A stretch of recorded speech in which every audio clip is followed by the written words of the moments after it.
Now everybody loves the Cowboys. Dak is the MVP favorite. Even if you think he shouldn't be. The Bills coming off that win in Kansas City. We all know how that game ended. Like this is a fascinating game here, and it looks like we got Buffalo 2, I think, is what we're pretty much looking at across the board. Yeah, 250.5. I haven't seen the weather, Sammy. Is it supposed to be like 35, 40 and windy?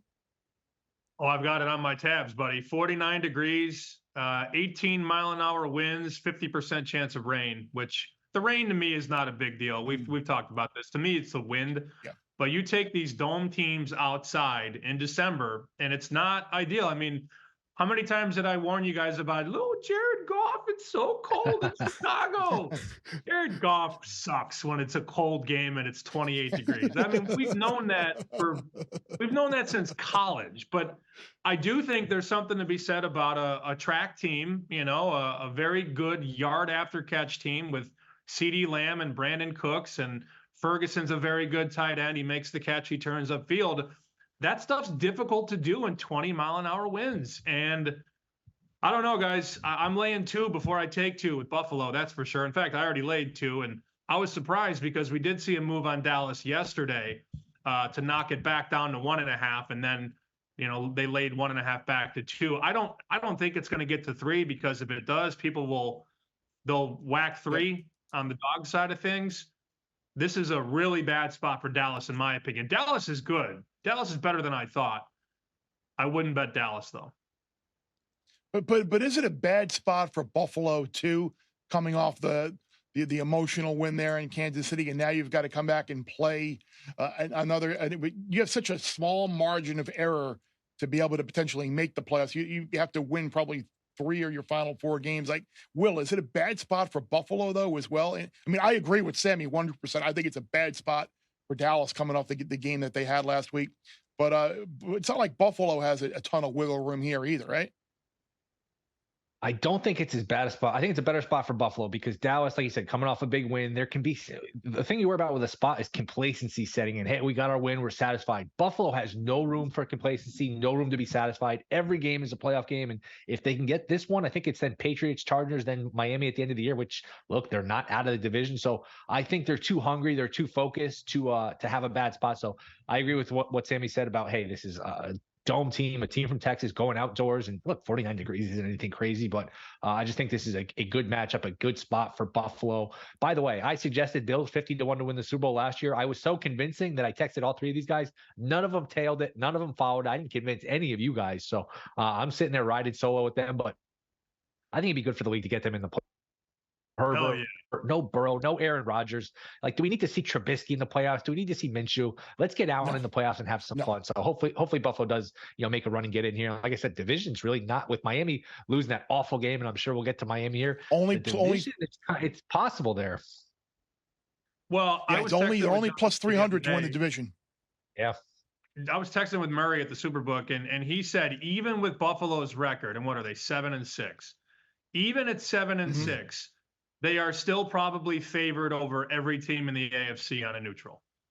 Now, I mean, there are layers to that conversation because they've gagged away some really questionable games. I mean, losing to the Patriots is unexplainable.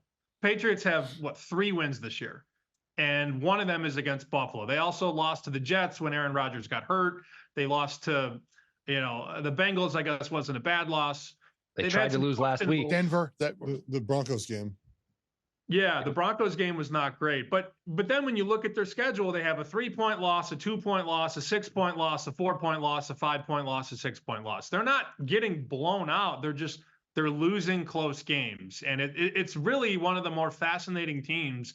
When Fox had us write our preseason Super Bowl picks, I put Buffalo over San Francisco.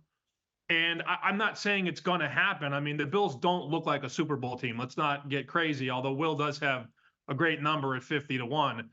They have a really interesting path. If they can beat Dallas at home, not only do you get the Chargers and the Patriots, but you get Easton Stick and Bailey Zappi, right? It's not Justin Herbert, and it's not Mac Jones and a high-powered offense. You got a backup quarterback and a backup quarterback. But this is the season. If they lose to Dallas, they're probably out. I mean, they're probably out. They have to win this game to make the playoffs, period. I think if you're an AFC team, a fan of an AFC team, and you saw Buffalo on your playoff schedule, that would worry you more than any other team outside of Kansas City, right? Or Baltimore, possibly.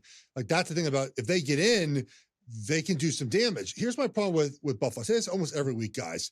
Is just, what are you getting from them each week? I mean, the end of that game was atrocious. They mismanaged the clock, right? They ran 13 seconds off the clock there before the 2-minute warning and forced the Chiefs to use none of their timeouts. And then they got beat essentially on a trick play that Travis Kelce just made up on his own. And obviously, Tony was offsides, but that really didn't change the makeup of that actual play. And they would have had to go down the field in a minute and 20 and try to kick a field goal to tie the game. They only scored 20 points in this game, up 14-0, and blew that lead. Like, I agree with everything you guys have said. You may have all the right points, and I'm probably going to put Buffalo in my contest this week. But I don't trust them. Like, again, they continue to be 32nd in variance each and every year because they're so up and down. I mean, it took a Josh Allen making a freak show play to even go down and kick a field goal to go ahead in that game. I just don't trust this team ever. The look on Sean McDermott's face as that game ended, like the relief from him kind of worries me. It's a regular season game, not a playoff game. And he looked like he just won the Super Bowl. He was so relieved to finally do it. I just don't trust this team, but I do think it's the right side for all the things you guys have mentioned. Bear Bets full episodes drop twice a week right here on the Bear Bets YouTube channel. Remember to subscribe to stay ahead of the odds, and let's celebrate all of our wins together.